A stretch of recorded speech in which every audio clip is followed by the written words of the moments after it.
Hello friends, this is doctor Alok Padal from mission health homeopathy. आज हम ये केस देखें कि इस केस में एक मेल पेशेंट है 44 ईयर अराउंड का। उनको तकलीफ़ था, माइग्रेन का प्रॉब्लम था और एक फुट पे बड़ा सा कॉर्न था जो बहुत पेनफुल होता था। तो वो एक एलोपैथी में है, फार्मास्यूटिकल कंपनी में एमआर है, मेडिकल रिप्रेजेंटेटिव हैं और वो एलोपैथी दवाइयों का सेल भी करते हैं। तो उनको पता चला कि होम्योपैथी में इसका इलाज होता है, तो मेरे नेबर भी हैं, तो वो मेरे पास आए और बोला कि ये इसका इलाज कर दीजिए आप, ये शायद होम्योपैथी से ठीक हो जाता है। तो पेशेंट का मैंने ये माइंड मेथड से केस नहीं लिया गया था, ये मैंने बहुत पुराना केस है, तो मैंने सीधा नेचर समझने की कोशिश करी कि आपका नेचर कैसा है। तो पेशेंट ने बताया कि मैं थोड़ा चिड़चिड़ स्वभाव है, गुस्सा आता है, जल्दी छोटी छोटी बातों पे गुस्सा आ जाता है या जल्दी गुस्सा आ जाता है। हैं, कोई मुझे कुछ कहे या बॉस का जैसे कि वो एक फार्मास्यूटिकल कंपनी में है और उसके साथ वो बॉस होते हैं, तो बॉस का डोमिनेशन उसको पसंद नहीं आता। कोई ये कहे कि आप ऐसा काम करो, वैसा काम करो, तो उसको बिल्कुल पसंद नहीं आता ये। कई बार तो वो गुस्से में चिल्ला भी देता है। इस तरीके का उसका नेचर है। फिर मैंने कहा कि और बताइए अपने बारे में। तो बोला कि मुझे एकदम साफ़ सुथरा काम चाहिए, एकदम पर्टिकुलर टाइम पे चीज़ें होनी चाहिए और मैं चाहता हूँ कि सारी चीज़ें व्यवस्थित रहें। तो ये उसकी बात हुई। और पेशेंट ने बताया कि मुझे जनरली मैं अपना काम अच्छे से करता हूँ और ओवर टाइम भी कर देता हूँ। इवन यदि मेरा कुछ काम रह जाता है तो मैं उसको ओवर टाइम करता हूँ। क्यों, मैंने पूछा कि क्यों करते हैं आप? तो पेशेंट ने बताया कि यदि मैं करता हूँ तो मेरा, क्योंकि नाम और इमेज बहुत इम्पोर्टेंट है मेरे लिए, और यदि वो नाम ख़राब होगा, यदि नाम और मेरा इमेज का सवाल है, यदि मैंने बराबर काम परफॉर्मेंस नहीं किया तो इसलिए मुझे करना पड़ता है और करता हूँ मैं। मैंने कहा और बताइए अपने बारे में। तो बोला कि मुझे कुछ चीज़ें भूलने की आदत है, स्पेशली मैं नाम भूल जाता हूँ।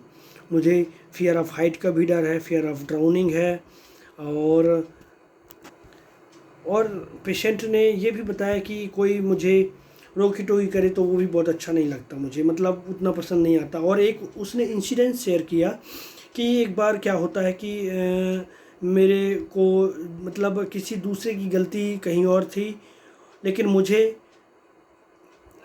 मेरे बॉस ने मुझे ज़बरदस्ती का मुझे दूसरों का इल्ज़ाम की वजह, दूसरों की गलती से मुझे डांटा गया। तो और वो फ्रेंड ने मुझे ज़बरदस्ती डांट, तो फिर उस फ्रेंड से मेरी बातचीत टोटल बंद हो गई। फिर आज तक मैंने उससे बात नहीं करी। तो ये जो है, इस पेशेंट को हमको ये समझना होता है कि यहाँ पर दो दो डायमेंशन में पेशेंट का मेडिसिन है और दो दो ये समझिए कि आप एक पैर, एक नाव है और एक इस नाव है, तो ये दो नाव में वो पैर रख के चलने की कोशिश कर रहा है। तो या वो पर्सनालिटी है, ऐसे समझो आप। तो ये समझिए कि आप पहले तो मेडिसिन समझते हैं, फिर पर्सनालिटी समझते हैं, फिर अब उसके बाद जब पेशेंट आ रहा है तो फिर पेशेंट को समझा जाता है, फिर मेडिसिन देखी जाती है। तो अभी इस केस में पेशेंट ने क्या कहा सबसे ज़्यादा इम्पोर्टेंट है इस केस में, कि उसको इमेज का बहुत कंसर्न रहता है, इमेज कॉन्शियस बंदा है। तो आप fear of social position rubric ले सकते हैं, उसमें भी वो मेडिसिन है, पर अभी रिपर्टरी में नहीं आई है। और यदि आप इस केस को देखें तो दूसरा एक पोल है कि जहाँ पे पेशेंट ने, मतलब उसको ऑफेंड किया किसी ने, उसके बाद उसके अंदर हेट पैदा हुआ, तो hatred person those who are offended him, एक रूब्रिक हमने यहाँ से पकड़ा। और दूसरा यदि आप लेंगे इस पे, तो एक इमेज कॉन्शियस का कोई खास ऐसा रूब्रिक नहीं बनता, लेकिन फियर ऑफ सोशल पोजीशन आप सोच सकते हैं। दूसरा है, जो पेशेंट को एंगर, गुस्सा है, तो एंगर्ड इजीली, छोटी छोटी बातों पे उसको गुस्सा आता है, थोड़ी अपने छोटी सी बात पे उसको गुस्सा आता है, तो एंगर्ड इजीली एक रूब्रिक है। अब उसने बताया मुझे सारी चीज़ें एकदम परफेक्ट चाहिए, सब चीज़ें व्यवस्थित चाहिए, तो ये फास्टिडियस नेचर होता है, तो आप इस रूब्रिक को लगा सकते हैं। और पेशेंट ने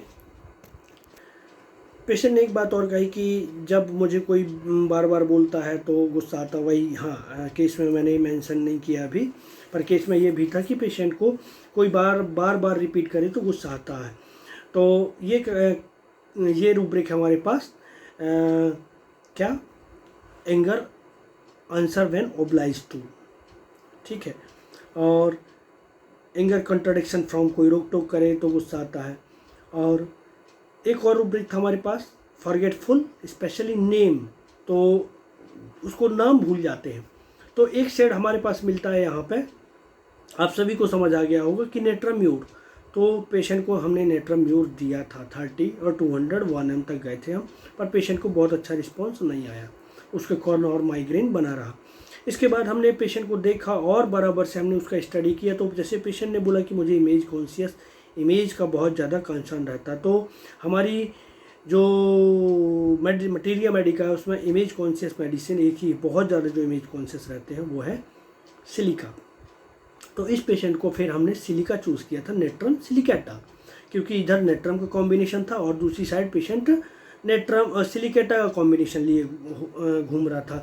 अब जैसे कि नेट्रम सिलिकेटा, सिलिकेट का जो ट्रेड्स होता है वो चिली पेशेंट होते हैं, वो भी एम्बिशियस होते हैं, वर्कोहलिक होते हैं, है ना, इमेज के प्रति अपने बहुत ज़्यादा सेंसिटिव होते हैं, fear of opinion of others में भी होते हैं। अब आप देखिए इसका इमेज कॉन्शियस कैसे बनता है। पेशेंट तो पहले लैक ऑफ कॉन्फिडेंस में रहता है, फिर उसके बाद पेशेंट का अपना कॉन्फिडेंस ना होने की वजह से बराबर से परफॉर्मेंस नहीं कर पाता है।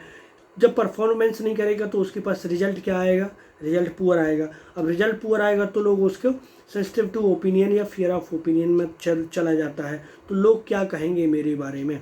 अब उसकी ये जो लोग क्या कहेंगे, इसलिए वो इमेज अपना एक उसका इमेज रहता है कि मेरा इमेज ख़राब नहीं होना चाहिए, और वो अपनी टिमिडिटी को एक्सप्रेस नहीं कर पाता है। इसलिए वो कई बार इसमें एक रूब्रिक हमारे पास नेट्रम सिलिकेटा का ऑकवर्डनेस, जैसे टिमिडिटी, बॉसफुल, ऑकवर्डनेस में भी मिलेगा ये रूब्रिक बच्चों में।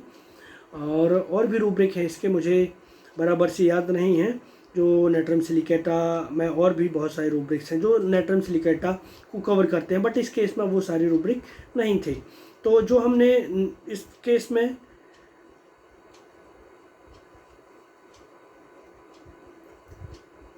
हमने वही लिया जो इस केस में नेट्रम, क्योंकि नेट्रम सिलिकेटा का बहुत अच्छे से आइडिया नहीं था, लेकिन हम नेट्रम सिलिकेटा में ऐसे एंट्री कर गए कि चिली पेशेंट था पेशेंट और इमेज कॉन्शियस बहुत ज़्यादा था, तो इमेज कॉन्शियसनेस और इस तरफ नेट्रम की पर्सनैलिटी। तो यदि आपको कहीं भी समझ आता है कि ये नेट्रम पेशेंट है लेकिन चिली पेशेंट है और सिलिका जैसे ट्रेड्स समझ में आ रहे हैं, तो आप नेट्रम सिलिकेटा दे सकते हैं।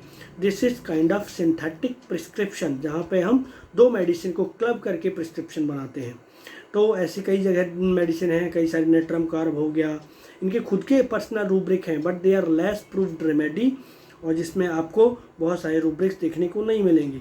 तो हमको ऐसे हुए प्रिस्क्राइब करना है। और जैसे ही नेट्रम सिलिकेटा 200 का एक सिंगल डोज देने के बाद पेशेंट का कॉन्स तो नेक्स्ट वीक ही ख़त्म हो जाता है और ग्रेजुअली उसका माइग्रेन भी सेटल हो जाता है। तो ये नेट्रम सिलिकेटा का एक शॉर्ट केस था। और नेट्रम सिलिकेटा को हम कैसे मेडिसिन को, इस तरीके के प्रिस्क्रिप्शन को हम कैसे बना सकते हैं, आप ऐसे भी सोच सकते हैं। तो thanks for watching this video.